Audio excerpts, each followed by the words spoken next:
Now that we have the cookies cut up, we will mix this into a fine powder for our crust. Normally, I'll use gloves when I'm working with food or mixing by hand. With the cookies, the gloves don't work well. They tend to get torn up, so just make sure your hands are clean. Get in there, and we're just going to mix all of this together by hand. So without the use of a food processor, you could say you're adding a little extra love to your cheesecake. It's always good to get your hands in the food, and you really get the feel as to what you're doing.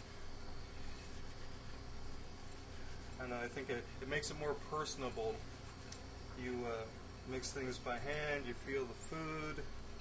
Today there's so many machines and gadgets, you lose track.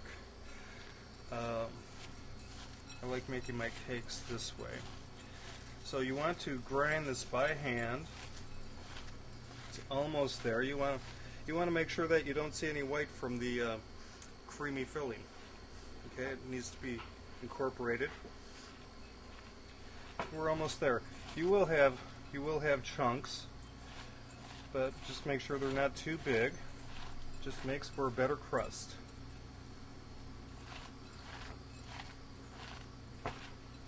There we go. We're just about there.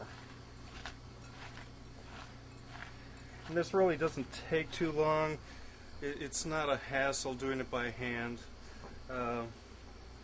It's almost therapeutic. So that's my take. But I'm a food guy, and cooking is something I love, and it's therapeutic for me.